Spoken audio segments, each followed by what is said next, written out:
So thank you, Madeleine, for coming to be my first guest for me to interview on my channel called Figuring Out the Ordinary.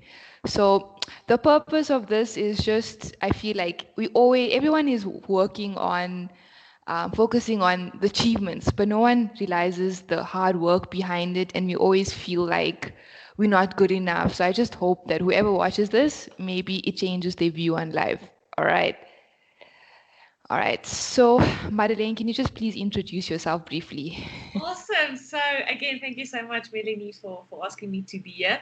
And I think the name of your channel is is so relevant to where we live and where we find ourselves today. So just quickly about me.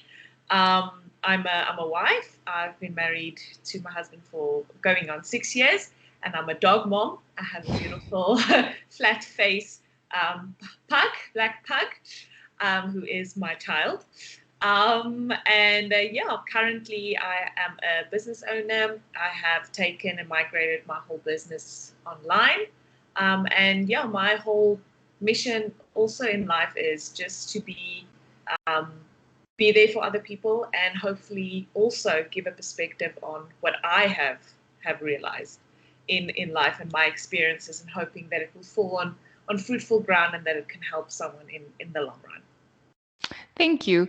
So before we get to your business, I just want to start with your background because we all have different backgrounds, and I think sometimes when other people achieve success, I think we are so hard on ourselves because we don't realize that people have a different foundation, and sometimes they have a head start compared to other people. So I think it's good to like just people get idea of your background, and maybe they can also see that they shouldn't be too hard on themselves if they're not have the same background. Yeah, and on that, I also think I saw an interview the other day. I can't remember who the celebrity was, um, and as they spoke about, comparing what you find difficult in life or what you experience as a hardship to, say someone else. So I've been born and bred in South Africa, um, but my personal challenges, other people might say, oh, but you can't say that your personal challenges are so crazy because there's people dying of hunger in Ethiopia.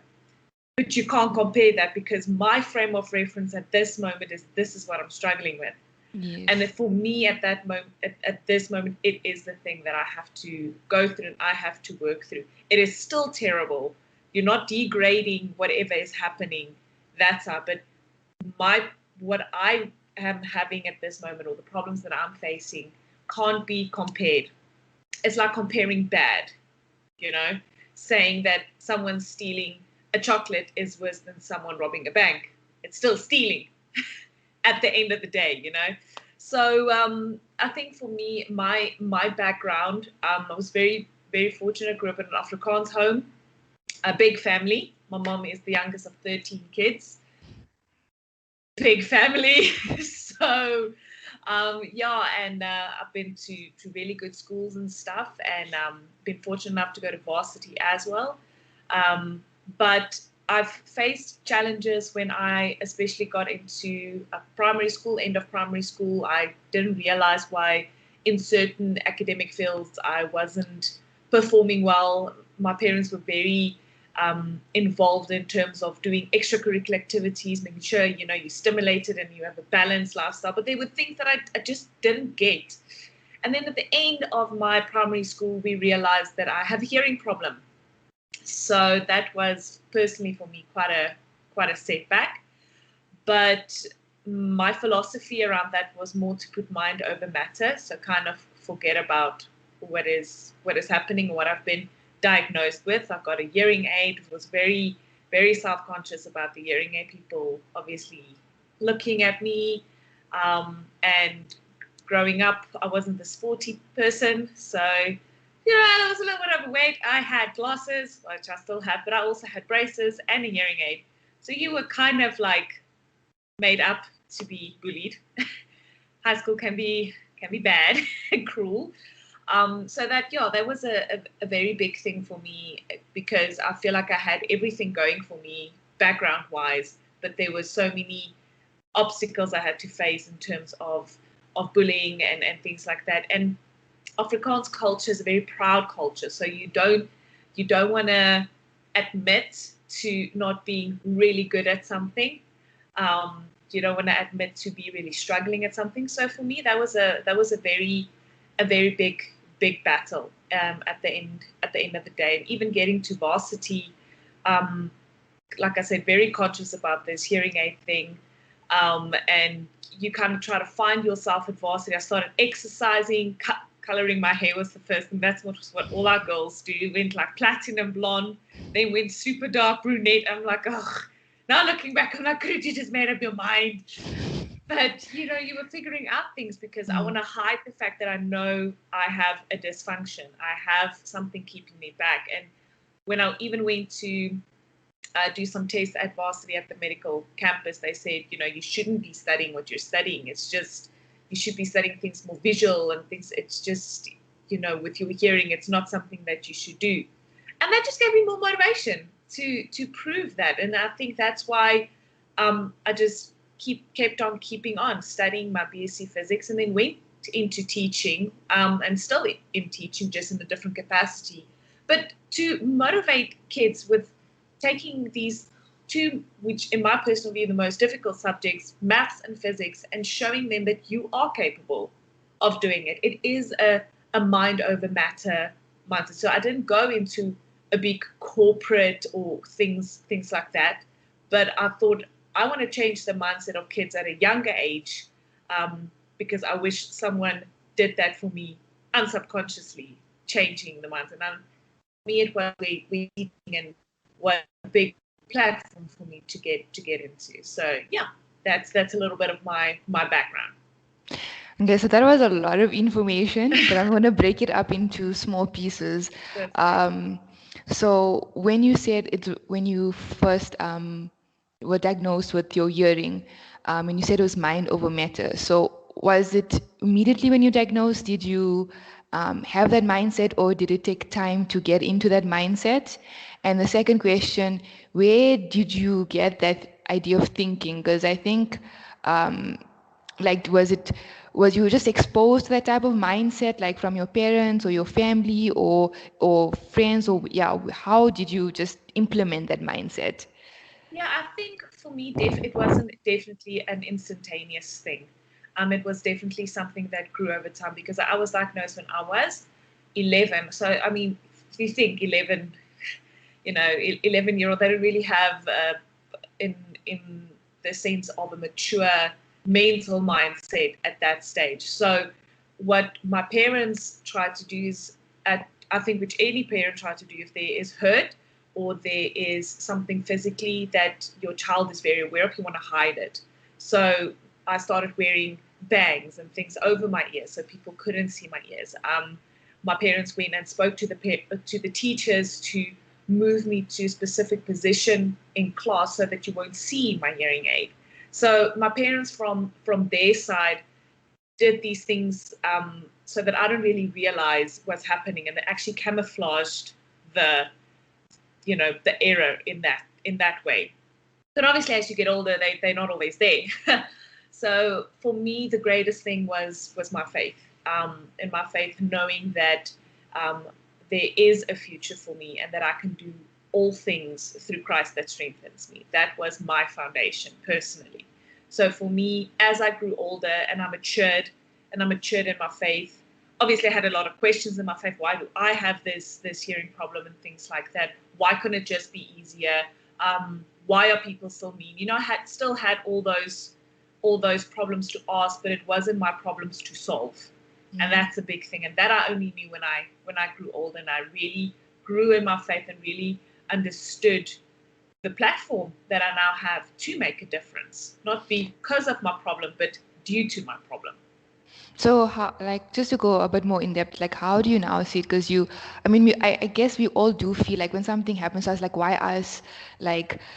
Maybe we did something bad or whatever, belief you have, I know in the Indian culture, you believe it's karma, your past life. Some people think it's that, or you know, or you just feel like there's just like, yeah, like you always feel like, why me? So how have you also looked at it differently, or what's your line of thinking to answer that question? I think for me, I just had to come to the conclusion that this is me. Mm. It's not me with a deformity or me with a backset or me with a disability. This is me. And I had to come to the understanding that I have to find out who I really am and who I was made to be, and everything that comes with that. You know, because at the end of the day, we also have a free choice. You have a free choice to what you're going to say. You have a free choice to what you're going to do. You have a free set to what you're going to think about of yourself. So I had to get to the point where I realized it's not me with this or me because of that. This is me, and embracing all of that comes with it. And I just try to carry on with life. Just carry on, not think about it. Obviously, I still use my hearing aid.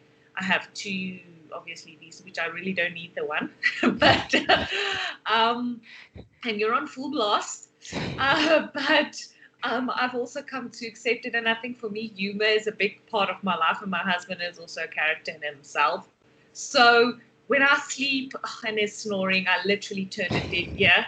So then I don't hear him anymore. You know, when the dogs are barking, I literally just sit around and I don't hear it. You know, we were in Cape Town 2 years ago with my in-laws. They came to visit us, and at this one castle, they have a cannon that goes off on this mountaintop every day at 12 o'clock. I didn't hear the cannon. And everyone's like, oh, you hear the cannon? I'm like, what? So, you know, little things like that. And I laugh about it now because it is me. It's not part of me. It's not something that's an add-on. It's not, you know, like when you go and order something at McDonald's. It's not a meal. It's not a with chips. It's just the burger. And that's it. That is me. So but it was a journey. It wasn't an instantaneous thing. And only now, I think only in the last 2 to 3 years, I've really journeyed and accepted the fact that it is there. It's always going to be there, but it is me. Wow, that's amazing. I must say, because I mean, obviously, to give a brief background, like no, like we met in varsity, so I always used to find you this amazing person, and I never really thought associated your hearing loss as your identity. So it's just like, oh, okay, it's part of you. So I think if you did have any challenges or mindset about it in varsity, you never showed it. Um, and just maybe just to give a few strategies, like, because you did say it's a journey. So what like techniques or affirmations, I don't know, did you do to maybe like try get to a path of acceptance? Because I know faith was one of it, but like, yeah, what did you keep on telling yourself? I think one of the best thing was like-minded people, to really um, to surround yourself with like-minded people. And not just like-minded, I want to give it another word. I want to call it your cheerleaders, because those are the people that cheer you on when you achieve something and cheer you on when you didn't achieve something. You know, so I had to, especially at varsity, because varsity for me was a very big step into adulthood, if I can put it in those terms, because I had to come to a point where I'm like, I have to, you know, let me start there. I was so afraid getting to varsity. I wasn't the popular one at school. I was bullied. You know, now I'm getting to varsity. I'm like, I've exercised hard. I've shed some weight. I've colored my hair. Still don't know why I did that. But changed my clothes in a certain way and stuff, just because I wanted to get accepted. I thought this is the platform where I can get accepted. But as I journeyed, and especially in second year and so on, I realized, but there's people that are my cheerleaders. There's people criticizing me. There's people wanting, I mean, you give someone permission to speak into your life at the end of the day. When you accept someone in your inner circle, you give them indirectly permission to do that. So I'm like, I got to a point where I had to realize, but you gave them permission. Now you have to decide, you want to keep them there or not. And obviously you can do it in a friendly way. You can do the whole cut-off thing. And I had to come to a point where I had to systematically cut ties with some people in a graceful way and out of love, because yeah, it was just not like-minded people. I want people always to keep me accountable to who I am. So obviously when I do something and it's not in the character of who I am, I'm expecting the people close to me out of love to keep me accountable to them. Okay, that's not you. The people who do that with the criticizing and want to demise you and belittle you, that's a different story. So that was the first thing. And then secondly is something I only started about a year and a half ago. I didn't really do the journaling thing, and then I was looking at some things, especially in lockdown and things like that, just to get your mindset ready for the day. Now you can't go anywhere, you can't separate work from life, or everything is kind of smushed. So how do I get my mindset ready for that day? And I actually came across this one lady actually in South Africa who's she's actually a journalist, but journaling daily is like one of her passions, and how she has adapted her journaling pattern on that. And one that I really liked is starting your journal off with 3 things that you are grateful for, 1 thing that you are concerned about, and just that whole thing, just by number wise, the 3 outweighs the 1. And that already changes your mindset for the day. And then what I would then do is either watch a short sermon or have a little bit of a Bible study and get a key verse for me out of that. And usually try to rewrite it in my own words, because I feel if something is in your own words, you're kind of sifting through it. You're making it your own. And that was the other thing that I did. And one very important thing is to realize that no is a full sentence. So that was the 3 things that I did. Fantastic. I think there's a lot about being about gratitude and the science behind it, and how if you're grateful, you can't be angry or something. So it definitely does have an impact. And I think like we all have different backgrounds, but I think sometimes we can be even grateful for the simplest of things, like even just seeing. Coffee. Yes, or coffee. You really love your coffee. I do. But going back, you were saying like in varsity, they were saying that the degree you're studying, you shouldn't be studying it. So I never found you ever like facing challenges. I always found you like, wow, you were on top of your game, right, in varsity. So that was my perspective. But now, I just want to ask you, like, what did you really struggle? Um, in varsity because of your hearing loss, and how did you how did you use your time efficiently or strategies to make sure like, no, I'm still going to get this degree at the end of this day? Yeah, I think the one thing is the big mindset of I am going to do this no matter how long it takes, no matter what it takes, but I am gonna do it. The one thing was I am the oldest sibling, so I don't have older siblings to ask who went to varsity, what did you do, what did you use. My parents, their generation, they didn't really go to varsity. They went and they worked. That's kind of what they did, and they got certifications at work, but so I didn't have that.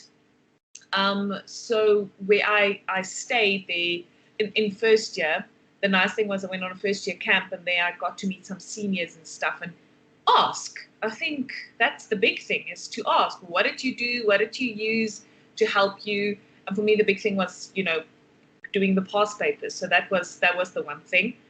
One thing of me which really helped me is I love planning. My husband always says we don't have kids yet, but I already have our kids' outfit planned until they're like 16. So I love planning. So for me, when we got an assignment or we got a test, I'm like planning crazy, like this, I'm going to do this thing, and just stick to it. And also come to terms if you didn't get through it all that day, because you can't always get through it all.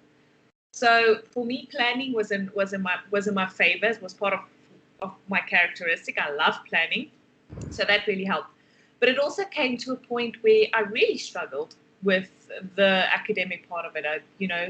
I had to study twice as hard because what happened is, the lecturers, first of all, the halls are huge, so I can't first of all hear them properly. So I have to make sure to try and be there early. And in first year, they are just so cruel, and they're letting you run all over campus. You hear the one and then the other one, and I don't have direction, so I got lost so many times. So I was late, so I couldn't find a good spot in front, so I had to like sit there at the back. That was very difficult for me. Um, the lecturers turning their back. Just think of if someone turns their back to you and has a conversation, you struggle to hear. Now imagine doing that with their hearing impairment. So that was a huge struggle. And then only in third year, I actually went to, like I said, the campus hospital. Then I noticed you can get your hearing tested for free, you can get dentistry for free and all those things. So I'm like, let me go get my hearing tested. And then they told me, they have this mic system that you can use. So it looks like the mics that the journalists or the news anchors wear, and that is what the lecturer will wear. And then I have the receiver around me. It looks like a necklace about this big. And only in third year, I used technology. So I did whatever I could in my power, planning ahead, all of that. But at a stage, you have to ask, isn't there? Because it is a medical problem. So surely there has to be some sort of medical, not resolution, but improvement. And that's when I went to them. And that was the big thing that helped me. So I think the big lesson for me was you can do everything, but ask outside and ask if it's medical, ask medical professionals. If it's mental, ask mental professionals. At the end of the day, you're not the one with all the answers. So for me, in third, and then my marks went up tremendously after that.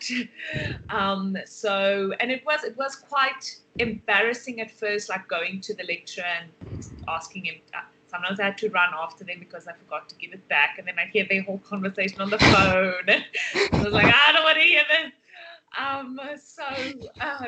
That was quite embarrassing. But after a while, I mean, my friends and you guys that were around me, you just carried on as if it was normal. And the lecturers was after they got used to it, they actually came to me and asked me for the mic.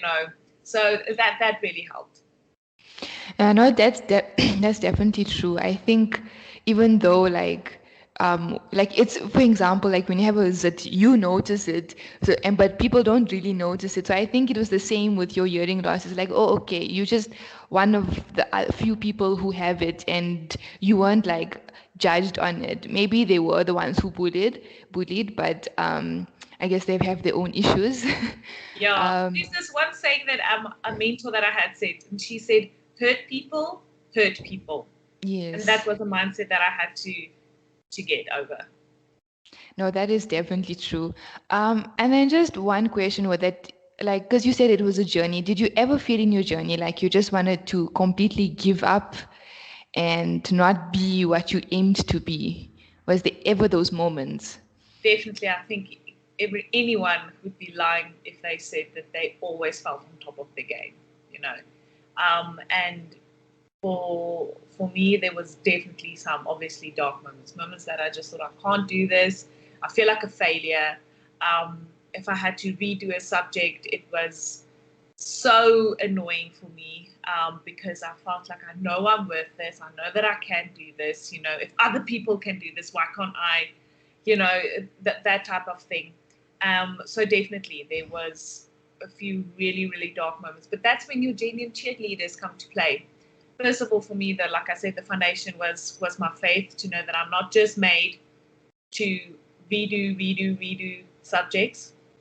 I'm not just made to fail. I was made and set up for success. So that was my foundation. And then after that came my biggest cheerleaders. And one of them, I have to give him credit for it, is obviously my husband. In my third year, I met him. And end of my second year, I met him. And it was just this, I believe in you. Just hearing someone say that, it's like, it's different to reading it, and but when someone says that with the sincerity and this authenticity of, I believe in you, it's like, you don't feel that you owe them something, but you feel that you know that you're capable. You just need a reminder. Sometimes it reminds me of our pug. Sometimes we just have to let him out so he can run with the other dogs and realize he is the dog. Sometimes you need that. Sometimes you need people to open the door and force you to get out to see what you are capable of and what you were made to do and who you are. And the biggest thing out of all of it is your identity. And we lose sight of that. I mean, if you think about it physically, you don't stare into a mirror the whole day. I mean, mentally, you don't think about who you are the whole day.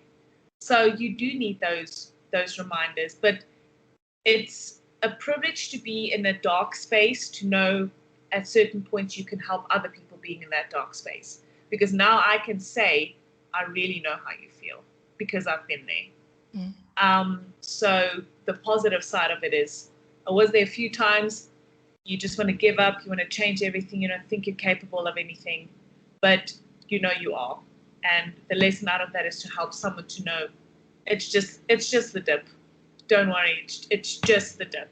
So just think of the view when you get there. Miley Cyrus is the climb kind of thing going on. But yes, you said about believe. I think believe is very abstract. Like, what do you think believe means to you when you say I believe in you? What do you think that means? I think it's knowing there's an outcome without seeing the outcome.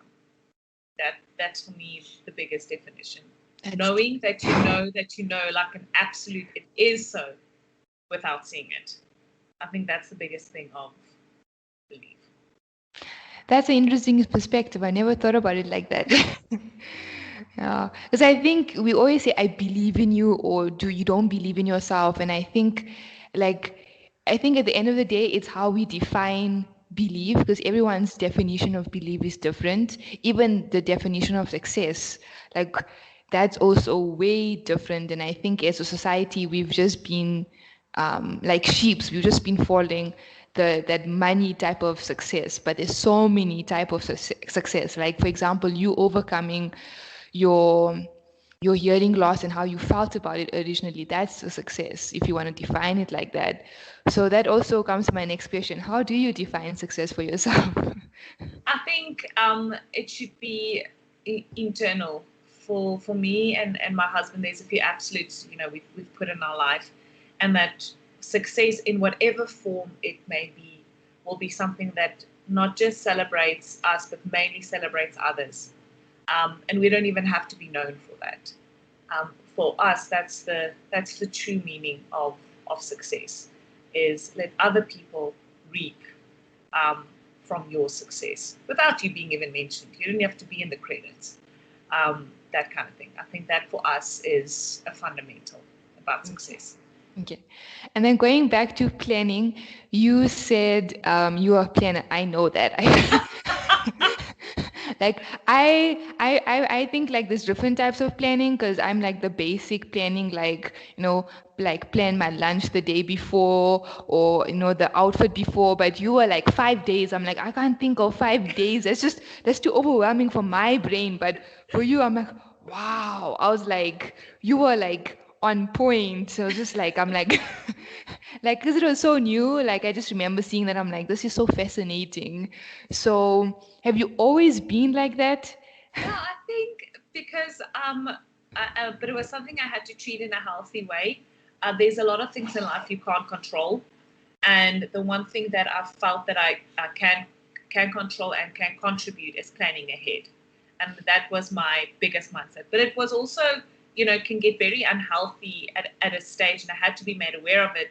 If something doesn't always go to plan, that's also okay. That was a big thing for me to get through, because I'm like, I planned this. Why? Because you wanna feel. For me, it was a big thing of contribution. But I want to contribute something.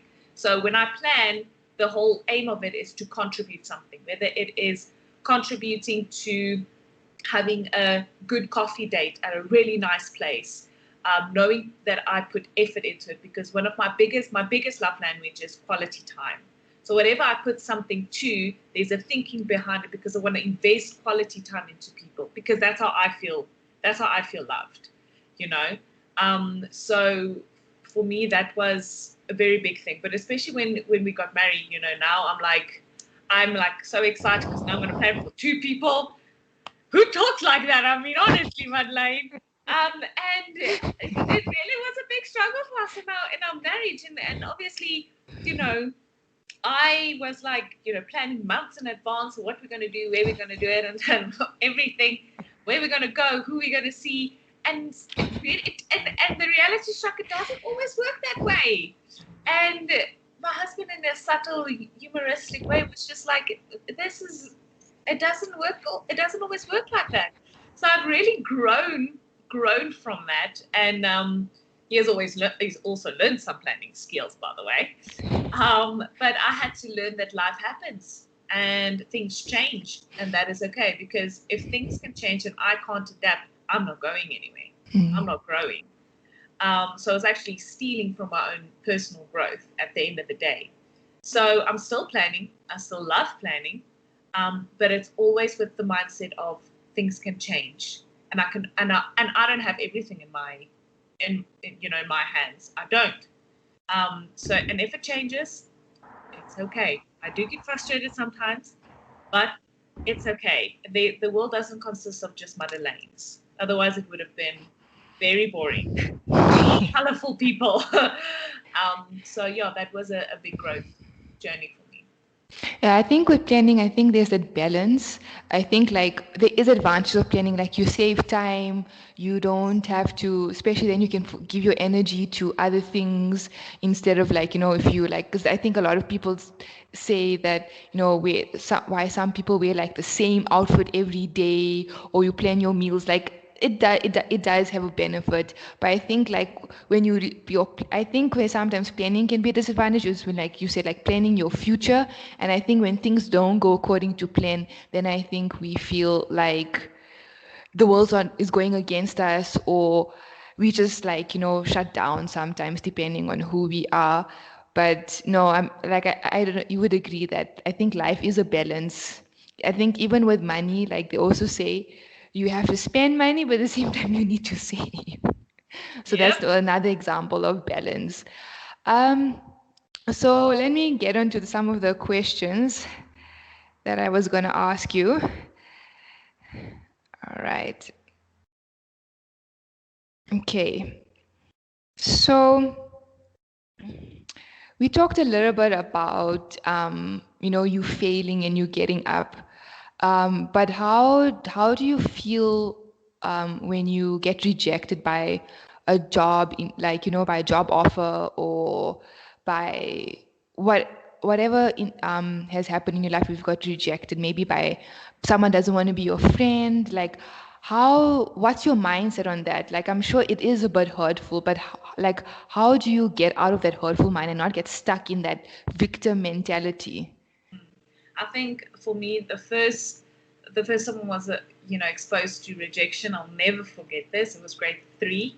It was break time, and I went to the field. I had a best friend at that stage, and I went to the field, and we always meet each other because we were different classes. We always meet each other at this big tree.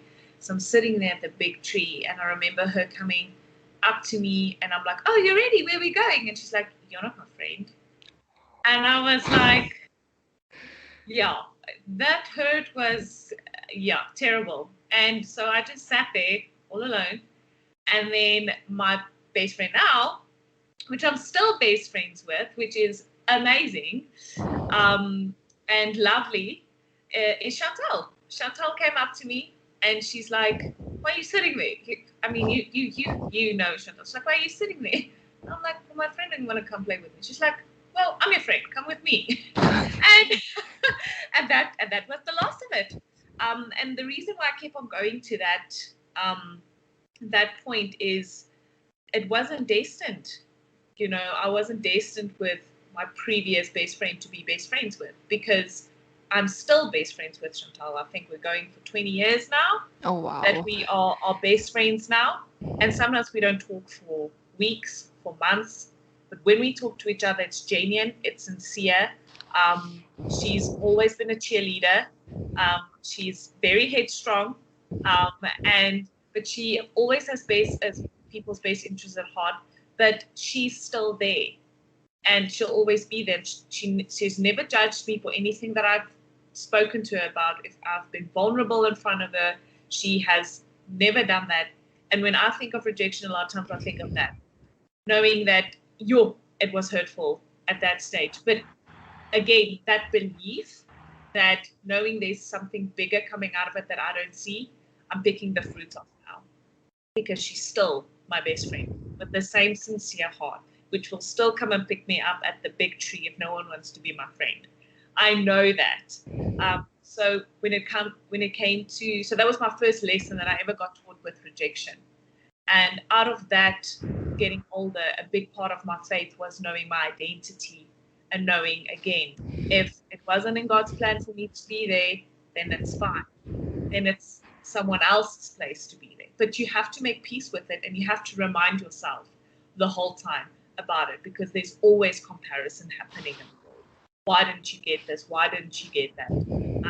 And to know that you know that you know, to have belief in the faith of who you were made to be, that it's not supposed to be like that.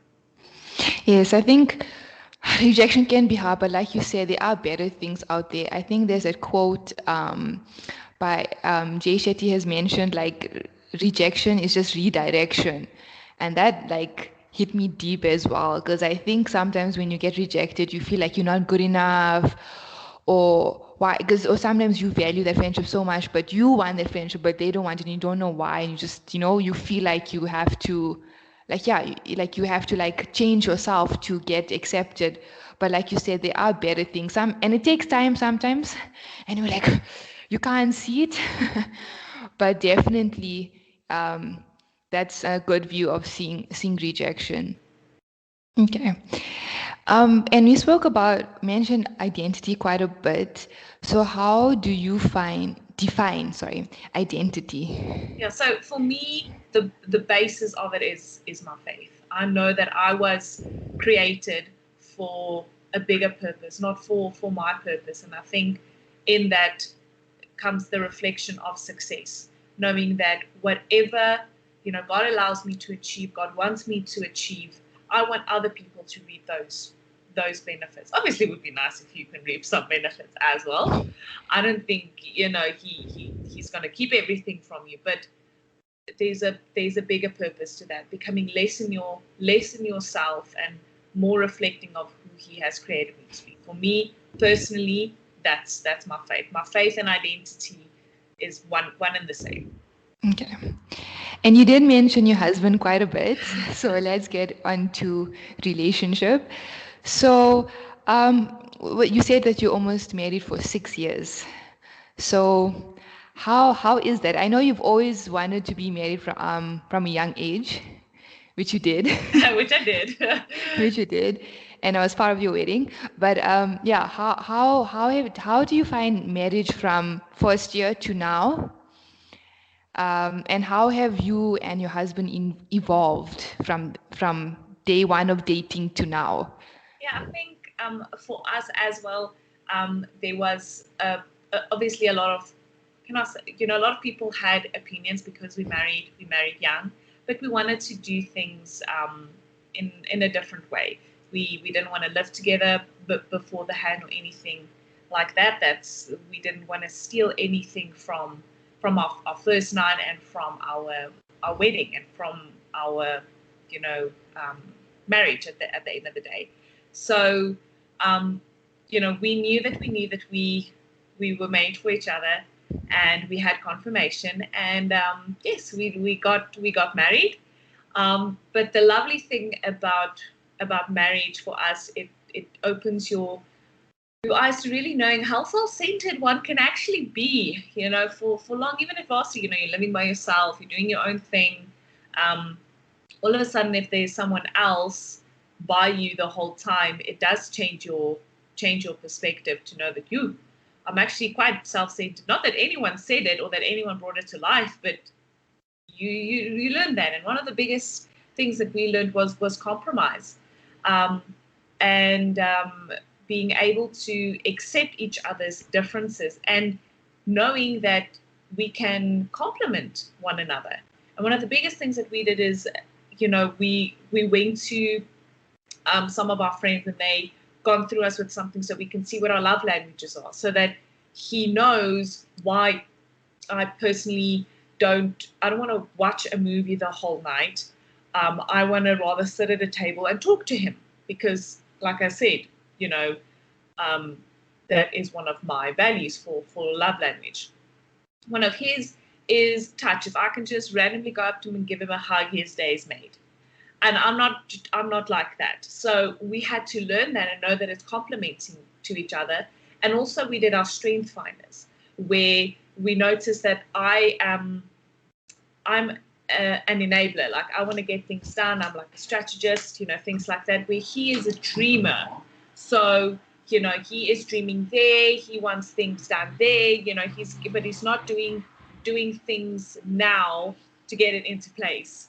So in that way, we knew that we were complementing one another in that sense.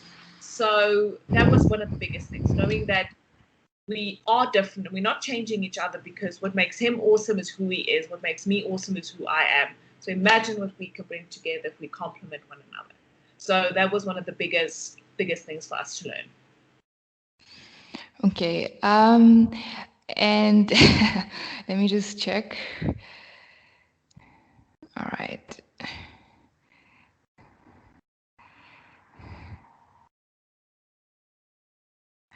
Okay. Yes. So you were saying with marriage, you're saying you do stay together.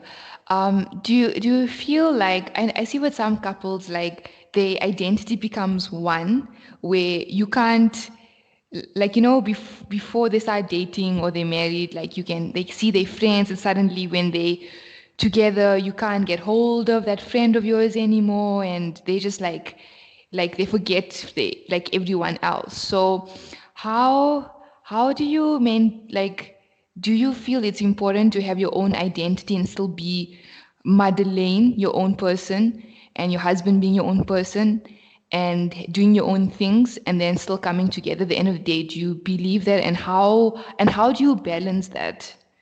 Yeah, I think one of the things that came up, I am really big fans of Tim and Debbie Lee Tebow. And the one thing he actually said, a quote he said, is he said, it's not what they have in common that made them so compatible with one another, but what they have in common purpose. And I think that is definitely, when it comes to marriage, what is the common purpose that we were created to be together to do that for. And that means not diminishing what makes Barku Barku in a strange and wonderful, sometimes irritating way, and what makes Madeleine Madeleine, sometimes in my super planning mode and very strict way. But what do we bring to the party together? And the compromise is a big thing. And it doesn't mean that you still can't do things that you love, but it doesn't have to. It mustn't be. It should not be. I can get my grammar correct. It should not be at the cost of your marriage. That's the big thing. So I don't have to be friends with all his friends. He doesn't have to be friends with all my friends, but I do expect him to be respectful and friendly to them, and the same on his side.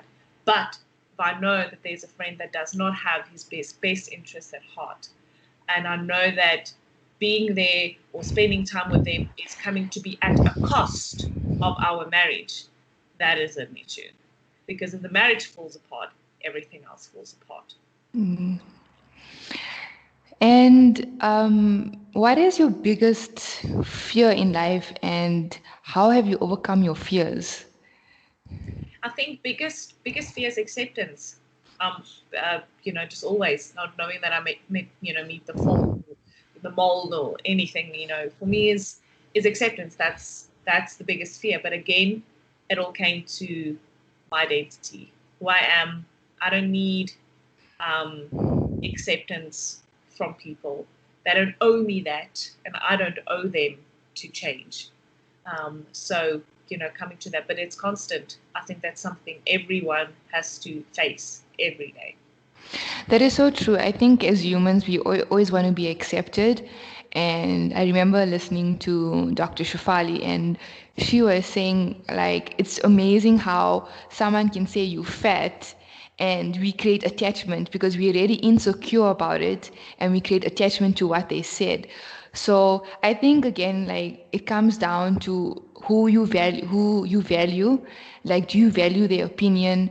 Because I think if we just listen to what everyone says, then we're never going to be happy with ourselves, and we'll continuously want to get acceptance from everyone. Yeah, and at the end of the day, do you value yourself enough to have belief in who you were made to be? That's the biggest thing, because then nothing else will matter. That is true. And how is your routine, like your daily routine, like how have you set up your routine for success? So for me, the big thing is I'm a morning person as well. My husband is not, he's an evening person. So around about lunchtime, our energy levels are the same. But for me, a big thing is we have to get up early and we have to exercise. That's the big thing. We have to be up early, between 5 or 6. Be up early. You are, for me personally, it feels like I'm programming my mind. It's switch on. Stuff has to happen. We're going somewhere. Things has to happen. So we are doing CrossFit at the moment. So we go for CrossFit. We mentally, physically, you feel like already you've accomplished something. So that's the first thing. Always get up and exercise first. We always try to get work done before 9. So we like to start work at around 8. So even when we were working for other people, we always tried to start work an hour before, be at the office an hour before. Just in that hour, just being in a quiet environment, you end up doing so much more work than them being distractions and things like that. So we get home, try to finish up. We have we're trying to meditate as well. It's a main thing for us. Get ourselves mentally in the mindset of success at the end of the day. And yes, starting early. We now working for ourselves. We try and finish as much as we can before lunch, and then our day only starts late in the afternoon. The afternoon again. So somewhere in between, we do try and just sit and have a meal. And lastly, I think not getting to bed late. Just not, because then you feel fatigued, you don't eat healthy because you're tired, you want to sleep the whole time. And if you are, this one lady, one of our friends, she said, if HALT happens, there should be no conversation. So what does HALT stand for? If you're hungry, if you're angry, if you're lonely, and if you're tired, if that happens, no decisions should be made, no conversations should be held. So that's really a principle we try to live by. If those 4 occur in either of ours, we either send the other one to go have a power nap or to go get food. Otherwise, we know there's going to be conflict. Okay, fantastic. And one last question. We're gonna before we wrap up. You said you running your own business. So is this the first time you're running your own business, right? So was it scary? First of all, was it scary to say, "Hey, I'm going to start my own business"? And what were your biggest fears of starting your business, and how are you figuring it out? Yeah, I think it was more like an impromptu. I didn't know that there's going to be such a response on my business. So I have an online maths tutoring business. So I started it in lockdown. Like I said, we have a big family, and a lot of their friends were looking for online tutors. So my husband is in production, so he helped me with my setup, and I just started it for love and charity, and at a very, very very, very small amount. So I started it, and close to October last year, he's like, you know what, there's a business in this. And we both felt that we are moving to a more business field. So that's when I just started it. So I started it. I've kept my clients, and yeah, you are on a journey of figuring it out yourself. I think the nice thing with my husband also starting his own business is we're figuring it out together. So if I find nice platforms to use, it's to benefit of him, and if he has something, he tells me as well. So for us, it is a figuring out, and you are fearful because you're working for yourself, so you're responsible for the upkeep, you're responsible for your hours. So if you don't have self-discipline, or you're not feeling it the day, or you're sick, you're going to call your boss, which is yourself, and you kind of have to make a decision. So sometimes it is kind of like a suck it up, buttercup kind of mindset that you have to have that day. But at the stages where we are now, we are solely responsible for our businesses. So that can be quite scary sometimes. Or if things change, or there's an emergency, or he has to go to the doctor, I have to go to the doctor, or whatever it may be, I have to take him or he has to take me.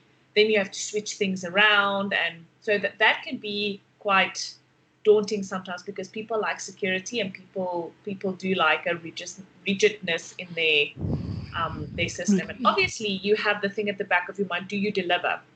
So in the tutoring business is, will their marks really improve? In his business, will they be interested in their services? So you do have that at the back of your mind, but knowing that you know that you have to do it now, and that is where you should be. All right. And in terms of also finances, because I think that's also like if one scary thing, if someone wants to run their own business, the finances to meet your financial needs every month. So is that like also like scary sometimes, or yeah, Yeah, how? definitely. I think especially with tutoring, there are school holidays, so you have to make sure that you have provision for that, and then be adaptable, be able to adapt. So we're starting online training classes. So when it's not peak time for my lessons, that we have that kind of revenue, for for my business side to have there. Yeah, and be smart about your finances, and do little things, like when you don't eat out that much, and when you do eat out, take the takeaways, have it later the evening, buy in bulk. You have all these little changes that you can make that has a big difference, but it has to come from both parties. It doesn't help just one person does it and the other doesn't. So yeah, just to make smart business choices, smart investment choices. Also, when you are buying things, like you don't need a new car. Is your car okay? Is your car getting you from point A to point B? Then that is fine. Rather pay off the car. If you really want an investment, rather buy a house or an apartment, or something in a complex or whatever it may be, because that's an investment that would give you more money when you sell it. A car won't do. So making those, and asking our parents about what investment choices they have made, asking friends, financial advisors, asking people, because at the end of the day, you're not just planning for your future, you're planning for your family's future. So yeah. Yes, that's true. I think being an adult, there's a lot of like strategy and being smart and discipline. Mm-hmm. Thank you so much. It was a very interesting conversation. And then just a final like wrap up. What do you think is three or even one that you think some advice that you would give someone just to that would make a difference in their life? Yeah, I think don't compare. You're worth it. I think that's the biggest thing.